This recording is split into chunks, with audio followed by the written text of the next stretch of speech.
मित्र हो, पुण्यामध्ये राहुल गांधी यांचा छात्रों की गूंज हा कार्यक्रम झाला आणि भाजपाला मोठी धडकी भरली. ज्या तरुणाईला आजवर गृहीत धरलं गेलं होतं त्याच तरुणाईशी संवाद साधण्यासाठी भारतीय जनता पक्षाला आता एक कार्यक्रम हाती घ्यावा लागलेला आहे. आता त्यांना तरुणांची सुद्धा आठवण झालेली आहे. असो, राहुल गांधी यांच्यामुळे भाजपाला निदान या देशामध्ये तरुण सुद्धा आहेत याची जाणीव तरी झाली. किमान हे तरी काय कमी झालं. राहुल गांधी यांनी पुण्याच्या कार्यक्रमातून देशाचं मन जिंकलं आहे. उभ्या देशाचं मन जिंकलं आहे. तरुणाई प्रचंड प्रमाणामध्ये राहुल गांधी यांच्याकडे आकर्षित होताना आपल्याला दिसू लागलेले आहे. या कार्यक्रमाला प्रचंड विघ्न सुद्धा आणली गेली बघा पुण्यामध्ये. तरी सुद्धा भाजपाला धडकी भरेल असाच हा राहुल गांधी यांचा पुण्यातला कार्यक्रम झाला. आणि मग लगेच मुख्यमंत्री देवेंद्र फडणवीस यांनी नागपूरमध्ये असाच कार्यक्रम करण्याचा एक प्रयत्न केला, ज्याला विरोधकांनी राहुल गांधींची नक्कल केल्याचं म्हटलं.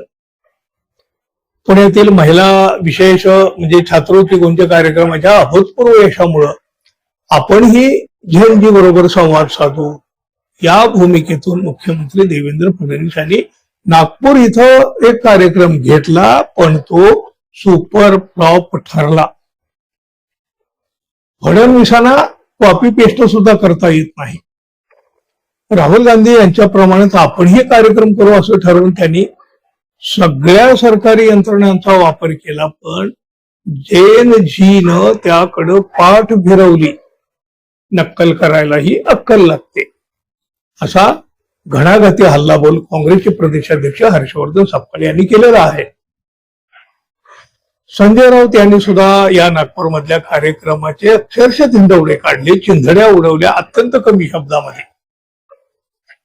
राहुल गांधी यांचा पुण्यातला कार्यक्रम हा पेड इव्हेंट होता असं मुख्यमंत्री म्हणतात. मग तुमचा नागपूरचा कार्यक्रम काय होता असा प्रश्न तर त्यांनी विचारला. पण बिहारमध्ये महिलांना 10,000 हजार रुपये दिले गेले. महाराष्ट्रात लाडकी बहीण योजना आणून महिलांना पैसे वाटले जातात. हा पेड इव्हेंट नाही का असा एक रोकडा सवाल सुद्धा संजय राऊत यांनी तितक्याच रोखठोकपणे विचारलेला आहे.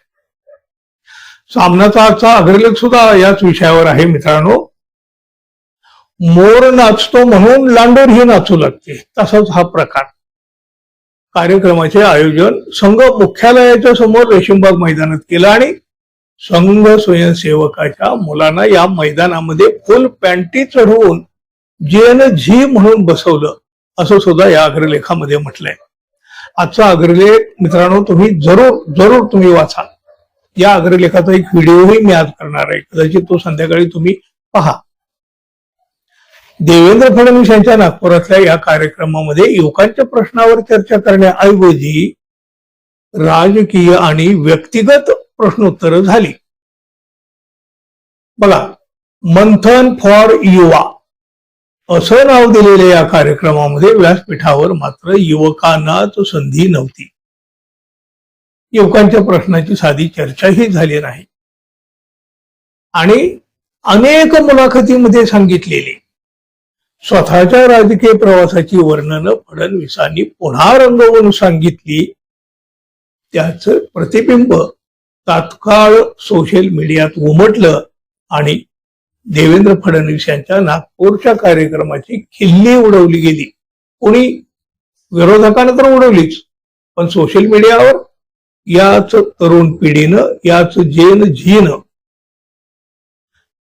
सोशल मीडियावरच्या मोजक्या काही प्रतिक्रिया सांगतो मित्रांनो.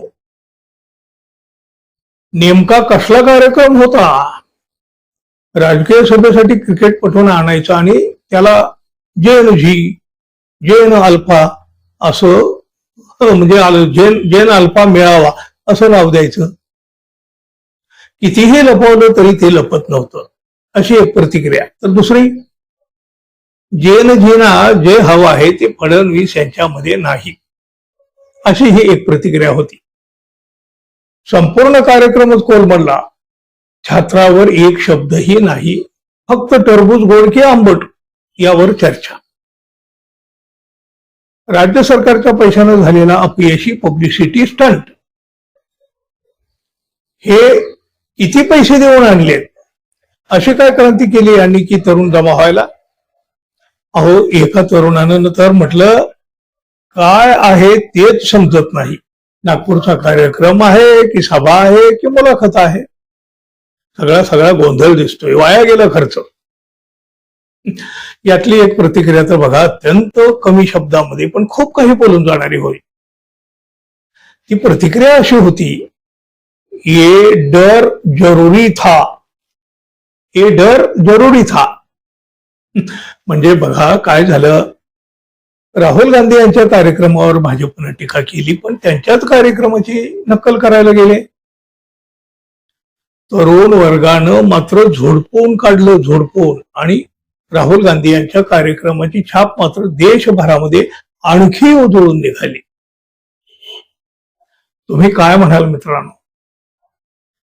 राहुल गांधी यांनी जे केलं त्याला यश मिळालं, तरुणाई तिकडे जाताना दिसली म्हणून भारतीय जनता पक्षाने हे सुरू केलं. हरकत नाही, प्रत्येक पक्षाचा अधिकार आहे, त्यांनी ते करायलाही हवं. पण गेल्या 12 वर्षामध्ये हा तरुण या भारतीय जनता पक्षाला कधीही आठवला नाही. मग आत्ताच या भारतीय जनता पक्षाला या तरुण पिढीचा पुळका का आलेला आहे? तुम्हाला काय वाटतं जरूर सांगा. आणि हो, जाता जाता आपल्या चॅनलला सबस्क्राईब कराल ही एक अपेक्षा आहे, विनंतीही. धन्यवाद. पुन्हा भेटू. नमस्कार.